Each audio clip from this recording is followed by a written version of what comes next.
आज हामी सम्माननीय राष्ट्रपतिज्यूबाट यस सदन समक्ष गर्नुभएको सम्बोधन नेपाल सरकारको नीति र कार्यक्रमको सन्दर्भमा छलफल गर्न उपस्थित भएका छौं र छलफलको क्रममा विभिन्न माननीय सदस्यज्यूहरूबाट आफ्ना धारणाहरू आफ्ना दलका धारणाहरू पनि प्रस्तुत भएका छन् र यसै सन्दर्भमा म यस सदनको सामुमा आफ्ना विचारहरू पनि राख्न चाहन्छु। म यो सदनमा 2079 सालको पुस 26 गते तत्कालीन त्यस समयको दोस्रो बैठकमा मैले विचारहरू राखेका थिएँ र त्यो विचार राख्दाखेरि मैले 15 वटा कुरामा विशेष जोड दिएको थिएँ। मलाई लाग्दछ तत्कालीन समयमा पनि अहिलेका सम्माननीय प्रधानमन्त्रीज्यू नै तत्कालीन समयमा पनि प्रधानमन्त्री हुनुहुन्थ्यो। उहाँले ती कुराहरूलाई पनि ध्यानमा राख्नु भएकै होला। राष्ट्रियतासँग जोडिएका विषयदेखि लिएर संविधानका विषयहरूसम्म, सुशासनको सुनिश्चितताका विषयदेखि लिएर हाम्रो देशमा विद्यमान आर्थिक सङ्कटहरू यी सबैको सन्दर्भमा समाजवादको नेपाली नमुना तय गर्ने कुरादेखि लिएर कसरी सुखी नेपाली र समृद्ध नेपालको निर्माण गर्न सकिन्छ, सो परिकल्पनालाई साकार पार्न कामका लागि कसरी अगाडि बढ्नु पर्दछ भन्ने विषयमा पनि मैले ध्यान आकर्षण गराएको थिएँ। र यसै सन्दर्भमा अहिले पुनः सम्माननीय राष्ट्रपति श्री रामचन्द्र पौडेलले संघीय संसदको दुवै सदनको संयुक्त बैठकलाई सम्बोधन गर्ने क्रममा 70 पृष्ठको 188 बुँदामा यो सम्बोधन आएको छ र सम्बोधनको सन्दर्भमा विभिन्न खालका विचारहरू पनि व्यक्त भएका छन्। ती विचारहरूमध्ये राम्रा विचारहरूलाई पक्कै पनि सरकारले, प्रधानमन्त्रीज्यूले ग्रहण गर्नुहुनेछ र तदनुरूप बजेट अगाडि सार्दाखेरि या अन्य विषयहरू कामहरू गर्दाखेरि ती सबै कुराहरूमा पनि ध्यान अवश्य पनि दिनुहुनेछ। विचार व्यक्त गर्ने सन्दर्भमा यो सम्बोधन, यो नीति र कार्यक्रमको कुनै अर्थ छैन भन्ने कुराहरू पनि आएका छन्। मैले पनि यसो मनन गरेँ, यो कागजको खोस्टो मात्रै छ कि यसमा कुनै विषयवस्तु पनि छ कि भने यसो हेर्दै जाँदाखेरि मैले यो कागजको खोस्टो मात्रै पाइनँ। त्यसमा अगाडि सारिएका उद्देश्यहरू जुन 6 वटा उद्देश्य अगाडि सारिएको छ, अर्थतन्त्रको पुनरुत्थान गर्ने, राज्यका सबै तहमा सुशासनको प्रत्याभूति गर्ने, विकास निर्माण कार्यमा तीव्रता दिने, सेवा प्रवाहमा सरलीकरण गर्ने, सामाजिक न्यायको प्रवर्धन गर्ने, राष्ट्रिय हितको संरक्षण र सम्वर्धन गर्ने उद्देश्यहरू त्यहाँ अगाडि सारिएको छ। यसै सन्दर्भमा त्यहाँ सर्वोपरि लक्ष्य भनेर पनि 3टा लक्ष्यलाई अगाडि सारिएको छ। राष्ट्रिय सार्वभौमिकताको स्वामित्वको बारेमा, भौगोलिक अखण्डताको बारेमा र स्वतन्त्रता या स्वाधीनता र राष्ट्रिय हितको संरक्षण गर्ने बारेमा। त्यसै गरी प्रमुख कार्यभारको रूपमा पनि 3टा विषय नै अगाडि सारिएको रहेछ। गणतन्त्रलाई कसरी बलियो बनाउने, समाजवादोन्मुख अर्थतन्त्रको निर्माण कसरी गर्ने र समावेशी शासन प्रणालीलाई कसरी संस्थागत गर्ने। मैले यसो हेर्दै गएँ, हेर्दै जाँदाखेरि नीतिगत प्राथमिकताको सन्दर्भमा पनि 16 वटा बुँदाहरू अगाडि सारिएको रहेछ। ती 16 वटा बुँदाहरूमध्ये संविधान र संघीयताको प्रभावकारी कार्यान्वयनका कुरा, दोस्रो अर्थतन्त्रको संरचनात्मक सुधारका कुरा, तेस्रो सार्वजनिक खर्चमा मितव्ययिताका कुरा, चौथो पुँजीगत खर्चमा वृद्धि गर्ने कुरा, पाँचौं गुणस्तरीय पूर्वाधार निर्माणका कुरा, छठौं शासकीय व्यवस्था र सेवा प्रवाहमा सुधारका कुरा, सातौं भ्रष्टाचार नियन्त्रण गर्ने कुरा, आठौं उत्पादन र रोजगारी वृद्धि गर्ने कुरा, नौ हरित अर्थतन्त्रको विकास गर्ने कुरा, दशौं पर्यावरणीय सन्तुलन कायम गर्ने कुरा, 11औं आर्थिक सामाजिक विभेदको अन्त्य गर्ने कुरा, 12औं गरिबी निवारण गर्ने कुरा, 13औं समावेशी विकास गर्ने कुरा अनि यसका साथसाथै शान्ति प्रक्रियालाई तार्किक निष्कर्षमा पुर्याउने र मुलुकको राष्ट्रिय हितको रक्षा गर्ने र स्वतन्त्र सन्तुलित प्रवास नीति अवलम्बन गर्ने। अनि यसो हेर्छु त्यो कागजको खोस्टो जस्तो लागेन। त्यसो हुनाले यसमा अवश्य पनि कुनै पनि दस्तावेज आफैमा पनि पूर्ण हुँदैन। यसका निम्ति नै छलफलको आवश्यकता पर्दछ, सुझाव सल्लाहहरूको पनि आवश्यकता पर्दछ। यस सन्दर्भमा यो जुन सम्बोधनमा आएको छ त्यो पोजिटिभ छ, सकारात्मक छ, देशको समस्यालाई पहिचान गरेको छ र समाधानको निम्ति आफ्नो तर्फबाट प्रयत्न पनि अगाडि बढाएको छ। अवश्य हाम्रो देशका सामु थुप्रै समस्याहरू छन्।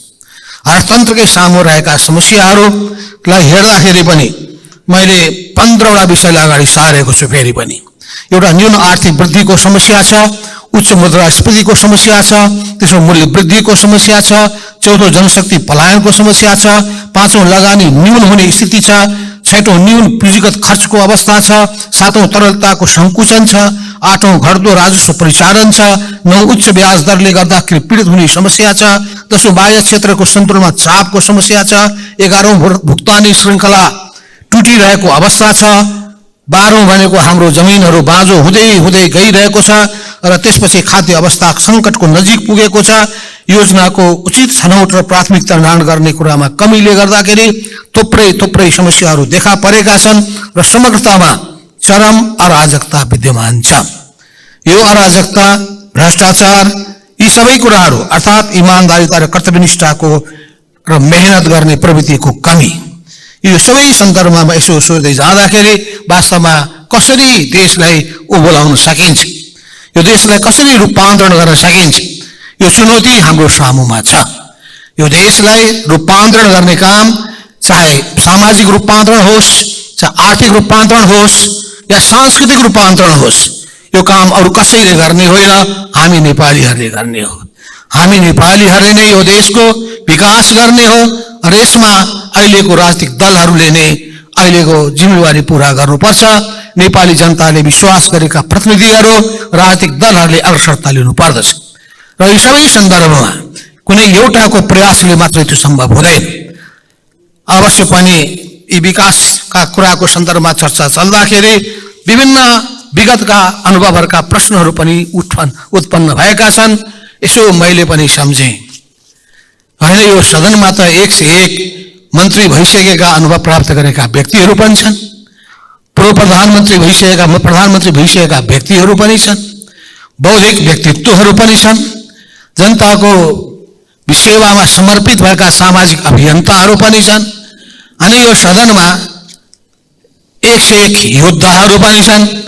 देशको हितको रक्षा गर्ने, जनताको सेवामा समर्पित हुने, यी जम्मैको ज्ञान, बुद्धि, अनुभवहरूलाई यदि हामी सँगाल्न सक्ने हो भने यो देशलाई हामी के बनाउन सक्दैनौँ?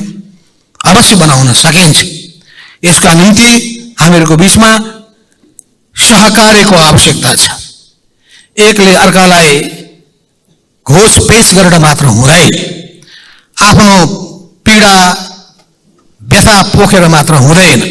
सरकारमा बस्न सकिएन त्यो बेग्लै कुरा हो, किन बस्न सकिएन त्यसको पछाडि पनि अरूलाई दोष दिएर हुँदैन। बनिसकेको सरकार किन आफ्नो हातबाट फुत्कियो त्यसको निम्ति अरूलाई सक्तो सराप गरेर पनि हुँदैन।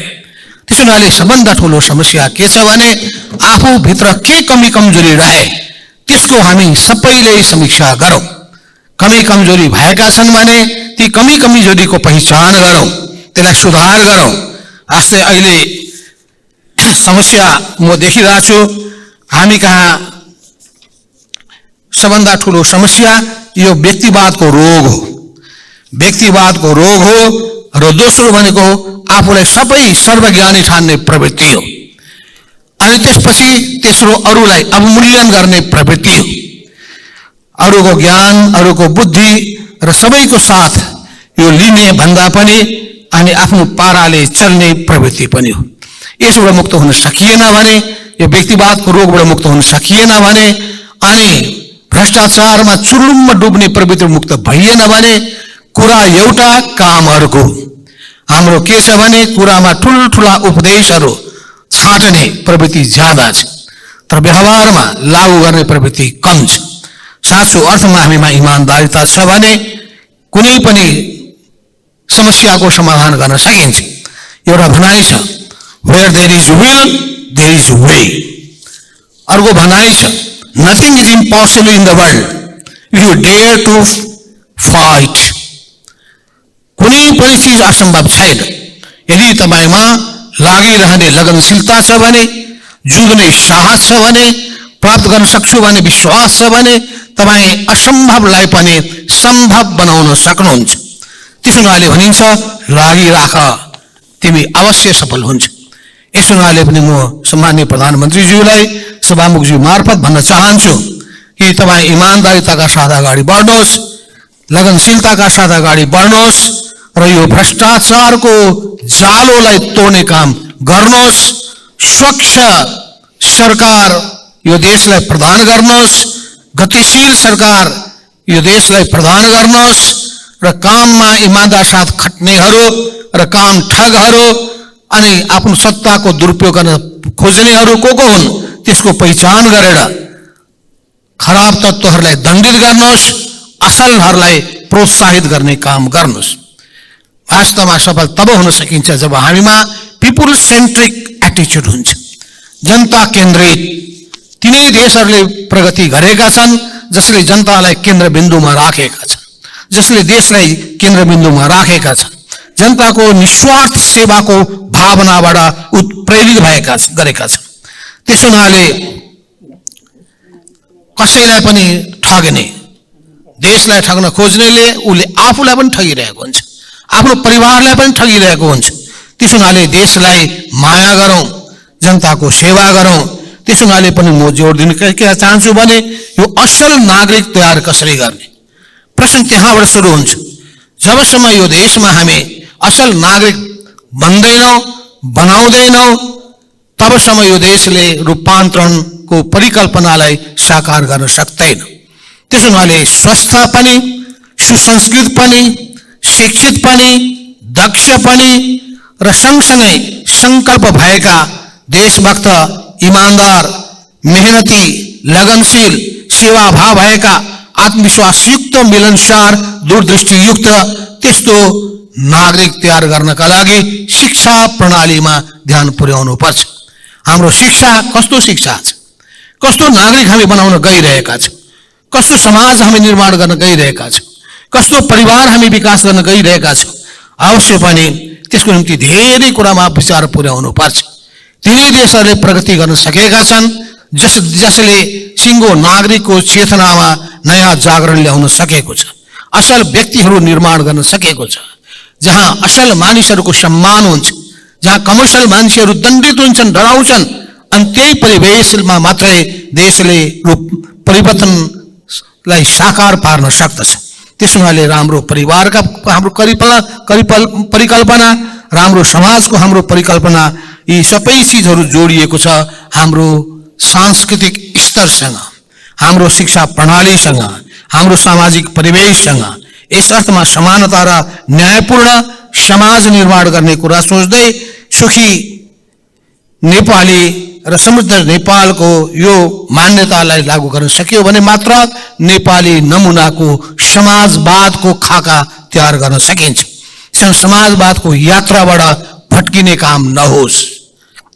केही व्यक्तिहरू धनी बन्दै जाने, चाहे लुटेर होस् या ठगेर होस् या अपराध गरेर होस्, कुकर्म गरेर होस्, र यो सबै प्रवृत्तिलाई नियन्त्रण गर्नका लागि हाम्रो राज्यका सबै संरचनाहरू इमानदार हुनुपर्छ। राज्यका सबै संरचनाहरूले आफ्नो आफ्नो ठाउँमा बसेर राम्रो ढङ्गले काम गर्न सके भने अवश्य पनि यो समाजमा, हाम्रो संस्कृतिमा र त्यसपछि हाम्रो अर्थतन्त्रमा रूपान्तरण गर्न सकिन्छ।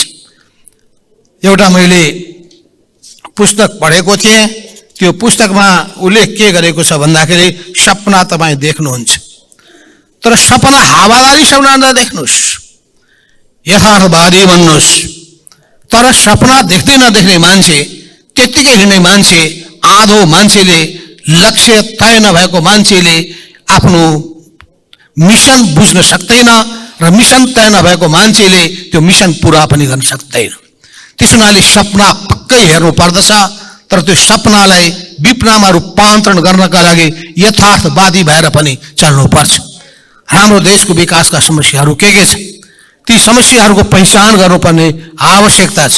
अहिलेको बजेटमा आएका छन् थुप्रै कुराहरू ल्याउने, सिकाउने, टिकाउने, तर यो भोलि लागू हुन्छ कि हुँदैन? नेपालका सबै बालबालिकालाई स्कुलमा पुर्याउने लक्ष्यहरू हामीले तय गरेका छौँ, तर ती लागू हुन्छन् कि हुँदैनन्। यस क्रममा पुराना प्रधानमन्त्रीहरूले पनि राम्रै काम गर्नुभएको होला।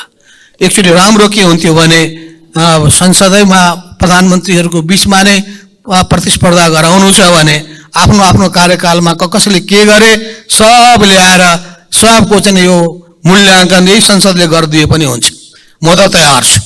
मैले ल्याएको पनि छु थोरै पानाहरू, मोटै ल्याउन खोजेको थिएँ मैले। अवश्य पनि होला कि आफूले गरेको समयका केही राम्रा कुरालाई पनि वास्ता गरिएन। कति मनमा पीडा पर्दो रहेछ। म पनि प्रधानमन्त्री भइसकेको मान्छे, मलाई पनि त लाग्छ होला नि गरिएका कतिपय कामहरूको किन चर्चा गर्दैन, पर्यो होला त्यस्तै। तर नगरेको या गलत गरेको कुराको आलोचना पनि सहन सक्नुपर्छ, आलोचनाको निम्ति पनि तयार हुनुपर्छ।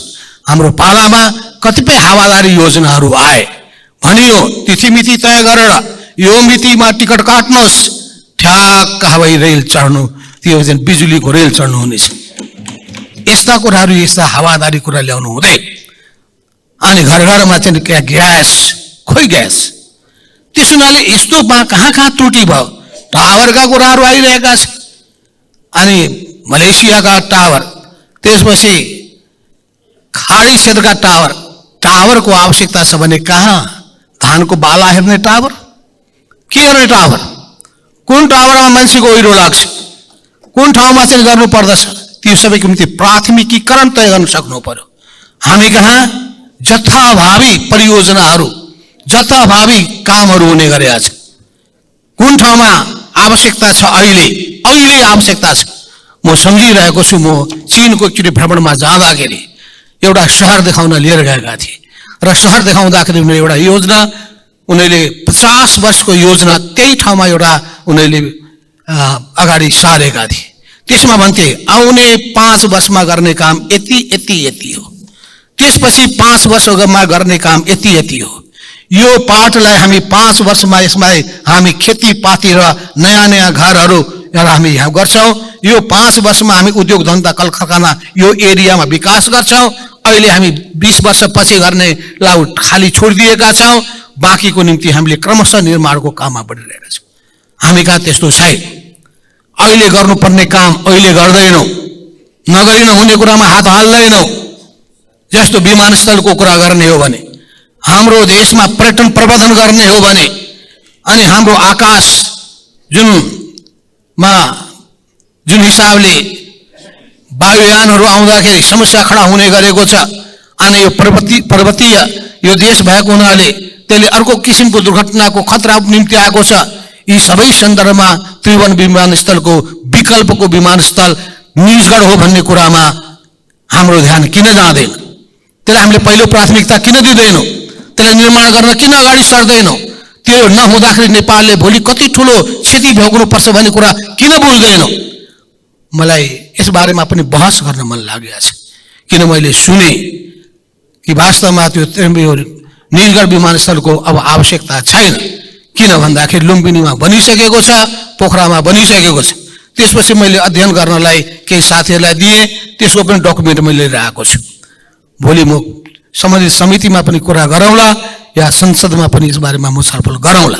किन भन्दाखेरि त्यो निजगढ विमानस्थल निर्माण गर्नुपर्छ भन्ने कुरालाई बोल्डली अगाडि सार्ने मेरो प्रधानमन्त्री भएको पालामा भएको हुनाले पनि र सबै हिसाबले सोच्दाखेरि पनि नेपालको पर्यटन प्रवर्धनदेखि लिएर नेपालको वास्तवमा अर्थतन्त्रलाई समेत मद्दत पुग्ने त्यो एउटा सामान्य एउटा अर्को एयरपोर्ट मात्रै होइन, त्यो इन्टरनेसनल एयरपोर्ट हुन्छ।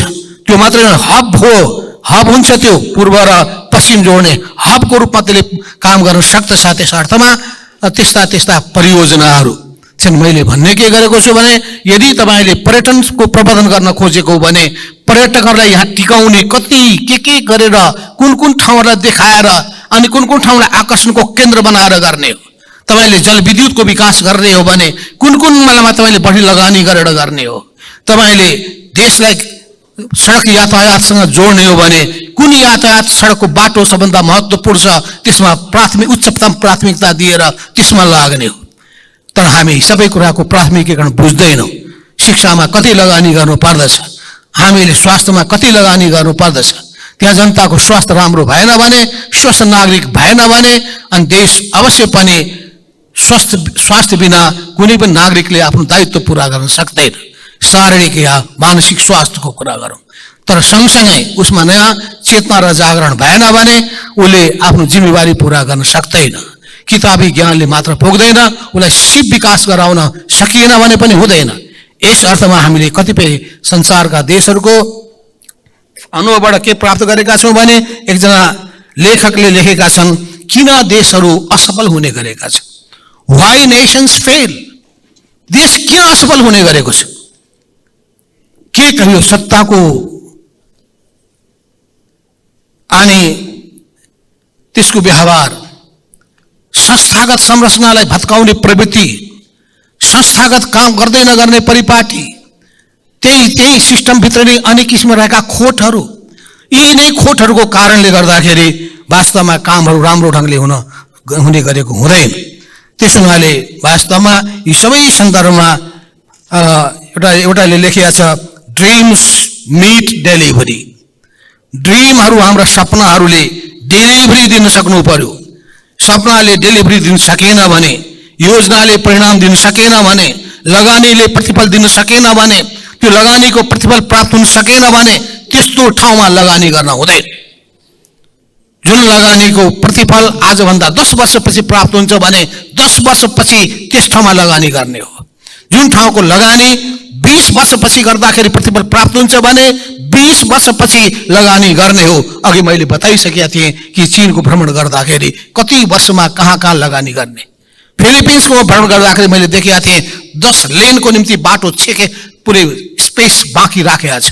राज्यले पहिल्यै जग्गा लिइसकेको छ, तर निर्माण गरिरहेको छ जस्ट 2 लेन मात्रै।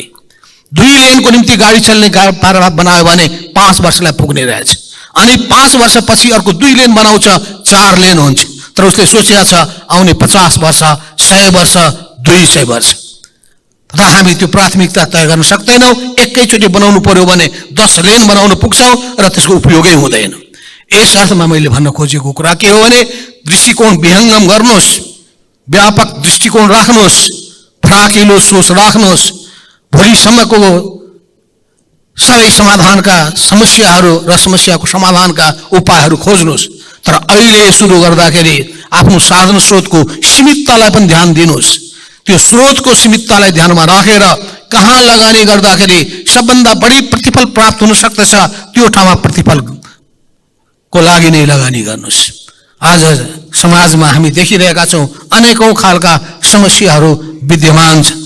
समाजमा दलित छन्, अल्पसंख्यक छन्, लोपोन्मुख छन्, पिछडिएको क्षेत्र छ, दुर्गम क्षेत्र छ, यी हिमाली क्षेत्र छ, आर्थिक रूपले विपन्न नागरिकहरू छन्, अपाङ्गता भएकादेखि लिएर अनेक खालका समस्याले पीडित भएका मानिसहरू छन्। यो सबै सन्दर्भमा यी सबैलाई सम्बोधन गर्ने कसरी? हामी यति मात्रै होइन, भूतपूर्व ब्रिटिस गोर्खाको समस्याको बारेमा पनि मेरो ध्यान गयो। उनीहरू नेपाली नै हुन्। नेपाली भइसकेपछि कसरी उनीहरूको यो नागरिकताको समस्यालाई पनि सम्बोधन गर्ने, त्यसलाई पनि हामीले कसरी सम्बोधन गर्ने हो सोचौँ। यो नीति र कार्यक्रममा 1 वडा 1 खेल मैदान, 1 पालिका 1 कवडहाल जस्ता खालका कुराहरू, खेलकुदका कुरादेखि लिएर अनेक कुराहरू पनि आएका छन्। तर म भन्न चाहन्छु हाम्रो प्रधानमन्त्रीज्यूलाई, तपाईँ यो ठाउँबाट स्विच थिचेर यो 4761 वडा 6741 वडा वडामा एकैचोटि स्विच थिचेर खेल मैदानको शिलान्यास नगर्नु होला। एकैचोटि स्विच थिचेर जम्मै हाम्रो देशमा रहेका 753 वडा पालिकाको कबड हलको निम्ति शिलान्यास गर्ने गल्ती नगर्नु होला। जुन जहाँ काम सुरु हुन सक्दछ यो मनमा नराख्नुहोस् कि त्यो ठाउँको शिलान्यासमा मेरो नाम चढोस्। यही प्रवृत्तिले बिगारेको छ। मैले अघि भने यो व्यक्तिवादको प्रवृत्ति, म भन्ने प्रवृत्ति, कुनै तयारी गर्दैन गर्नु छैन, अनि यस्तो किसिमको हावादारी योजना बनाउने प्रवृत्ति, यस्तो प्रवृत्तिमा तपाईँ पक्कै पनि पर्नुहुने छैन भन्ने मैले आशा गरेको छु। आशा त गर्ने हो नि, व्यवहारमा हेर्ने हो। यस अर्थमा पनि मैले यहाँ फेरि पनि भन्न चाहन्छु कि कि समाजमा जो सुशासनका प्रश्नहरू आइसकेपछि भ्रष्टाचारलाई कसरी निवारण गर्ने र सदाचारको भावनालाई कसरी बढाउने, यो साथसाथै कानुन कडा हुनुपर्छ र दण्डित गर्ने काममा जुट्नु पर्दछ। यो आपराधिक क्रियाकलापहरू, अत्याचार, भ्रष्टाचार, शोषण, दमन, उत्पीडन, भेदभाव अनि यसको साथसाथै गरिबी, पछौटेपन र अभावग्रस्त जीवन, यो सबै चिजहरूको निम्ति सबैले कसरी न्याय पाउन सक्दछन् र ऐन सँगसँगै काम गर्नेहरूमा ढिलासुस्ती र ढिलासुस्ती मात्रै होइन, वास्तवमा अत्यन्तै ठुलो राज्य कोषको दुरुपयोग गर्ने प्रवृत्तिहरू, यो सबै कुराहरूको सन्दर्भमा सरकारको पहिलो फोकस त सुशासनमै जानुपर्छ। सुशासन कायम भएन भने अनि सोच राम्रो भएन भने अनि ठोस योजनाहरू बन्न सकेनन् भने, योजना मात्रै बनाएर हुँदैन, त्यो कार्यान्वयन भइरहेको छ कि छैन भनेर राम्ररी अनुगमन गरिएन भने, अनि अनुगमन गर्दाखेरि त्यहाँ ठिक भयो बेठिक भयो भनेर मूल्याङ्कन गरिएन भने, राम्रो गर्नेलाई प्रोत्साहन र नराम्रो गर्नेलाई दण्डित गर्ने काम गरिएन भने, त्यसपछि तपाईँ मुलुकलाई ठिक बाटोमा लान सक्नुहुन्न। यस अर्थमा यी सबै कुरामा पक्कै पनि सरकारको, प्रधानमन्त्रीको ध्यान जानेछ। हाम्रो काम गर्ने तरिकामा या हाम्रो सोच्ने तरिकामा कहाँ कहाँ सुधार गर्नुपर्छ त्यसमा पनि ध्यान पुर्याउनै पर्छ। अवश्य पनि यो विज्ञान प्रविधिको खोज र अनुसन्धानको अन्वेषणको सन्दर्भमा, नवप्रवर्तनमा आधारित उद्यम व्यवसायको सन्दर्भमा पनि सरकारले सोच बनाइरहेको कुरा सुन्दाखेरि मलाई खुसी नै लागेको छ। र यस सन्दर्भमा हाम्रो महावीर पुञ्जीले वीरगञ्जको कृषि औजार कारखानालाई फेरि सञ्चालन गर्नका लागि पहल गर्नुभएको कुरा मैले सुने। मलाई त्यहाँ हेर्न जानका लागि साथीहरूले भन्दै थिए कि हेर्नुहोस्, काम नलाग्ने मेसिन उहाँले हटाउनु भएको छ र जुन मेसिनलाई काममा लगाउन सकिन्छ र नयाँ नयाँ मेसिन ल्याउन सकिन्छ, त्यो गरेर हाम्रो कृषि औजार नेपालमै नै उत्पादन गर्न सकिन्छ, त्यसले लाग्नु भएको छ। त्यस्तो काम सबैले गरिदिए कति राम्रो हुन्थ्यो। वास्तवमा उहाँलाई म धन्यवाद दिन चाहन्छु र सरकारलाई पनि धन्यवाद दिन चाहन्छु कि राम्रो काम गर्नेहरू, नवप्रवर्तन गर्न चाहनेहरू, अध्ययन अनुसन्धान आविष्कार विज्ञानको आज मेहनतपूर्वक काममा लाग्नेहरूलाई प्रोत्साहन दिने ढङ्गले जुन हिसाबले सरकारले पहल गरिरहेको छ त्यो राम्रो हो। अवश्य पनि अहिले हाम्रो मुलुकमा यो विकास निर्माणको कामहरू चित्त बुझ्दो छैन। तपाईँ हेर्नुहोस्, जहाँसुकै पनि तपाईँ हेर्नुहुन्छ, बाटो बन्ने कुरा क्वालिटीको बाटो छैन। बाटो बन्ने कुरा समयमा बाटो सुरु गरिँदैन, समयमा बनाउनु पर्ने पुल बनाइँदैन। लाज मर्दो के छ भने इस्ट वेस्ट हाइवे, यो त सबैभन्दा महत्त्वपूर्ण कुरा हो, लाइफ लाइन हो देशको।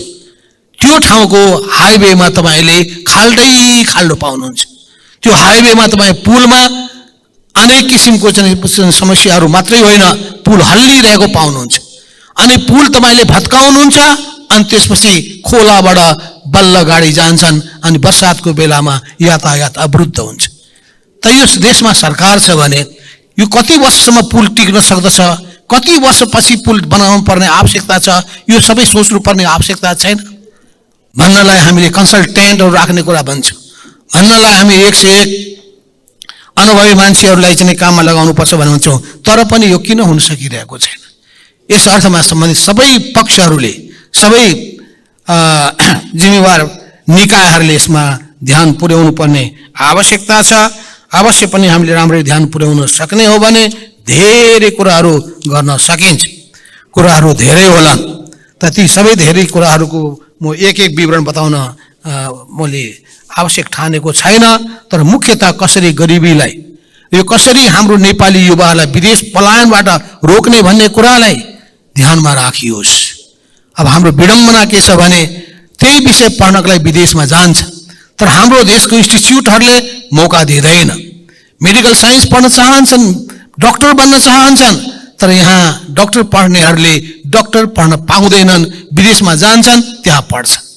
अनि यहाँ पढ्नका लागि उनीहरू कलेजमा भर्ना हुन चाहन्छन्, तर त्यसको कोटा सीमित गरिदिएको छ, भएको कलेज पनि नचलेर बन्द हुने अवस्थामा पुग्छ। भनेपछि यो अनेक किसिमका चाहिँ अवरोधहरू जुन आइरहेको छ, यसभित्र पनि अनेकौँ सेटिङहरू, अनेकौँ करप्सनका कुराहरूले या अनुचित कुराहरूले प्रभाव पारिरहेको देखिन्छ। त्यसो हुनाले यी सबै चिजहरूको सन्दर्भमा खास गरिकन हाम्रो सरकारले नै ध्यान पुर्याउनु पर्ने आवश्यकता पर्छ।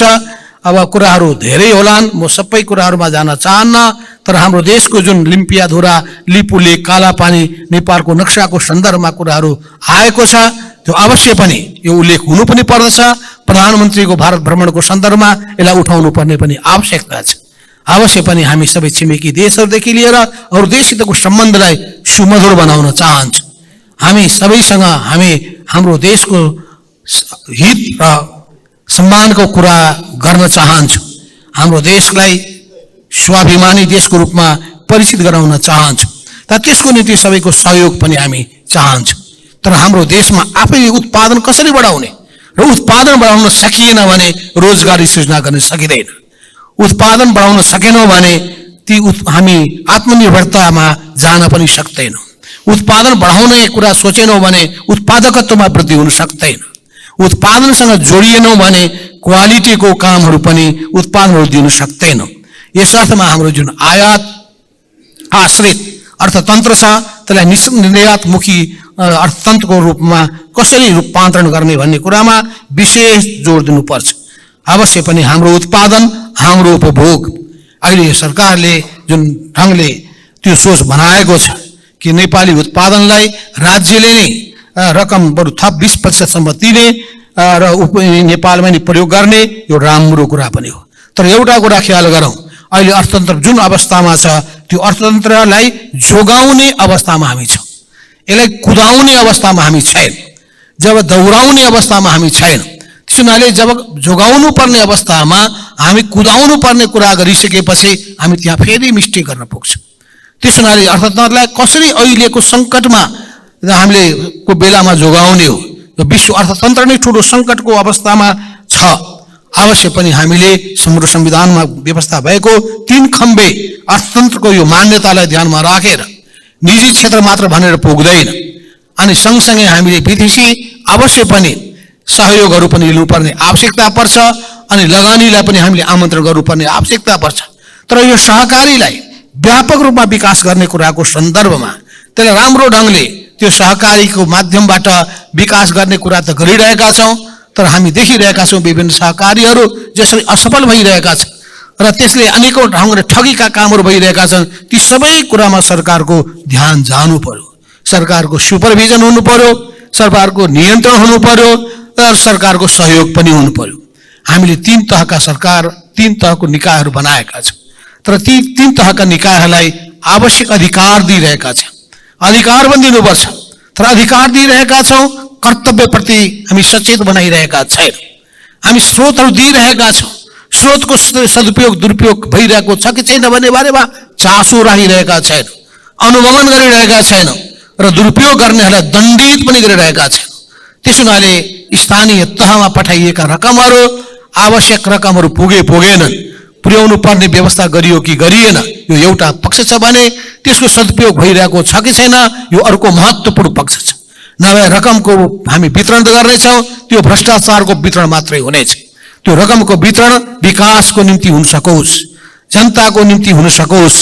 यस अर्थमा हामी कसरी उत्पादनशील र इमान्दार अब नागरिकहरू तयार गर्ने सन्दर्भमा सबैले आफ्नो आफ्नो तहबाट राम्ररी जिम्मेवारी पुरा गर्न सकुन्, यस कुरामा मैले फेरि पनि जोड दिँदै यहाँ अहिले धेरै कुराहरू यहाँ ल्याउन खोजिएको छ। अपाङ्ग ग्रामदेखि लिएर ज्येष्ठ नागरिक आवास, गृह सेवादेखि लिएर सडक मानवमुक्त समाजका कुरादेखि लिएर यी अनेक कुराहरू सरकारले ल्याएको छ। त्यस हुनाले ल्याएको छैन भने नभनौँ, ल्याएको छ। यो चिजहरू ल्याइदिए राम्रो हुन्थ्यो भन्ने कुरा बरु भनौँ। यस अर्थमा यो जुन नीति र कार्यक्रम अगाडि आएको छ, त्यो अहिलेको समस्यालाई यसले सम्बोधन गर्नका लागि अवश्य पनि सहयोगी हुनेछ भन्ने कुरा समेत राखेर म आफ्नो मन्तव्य यहीँ टुङ्ग्याउँछु। हस्त, धन्यवाद।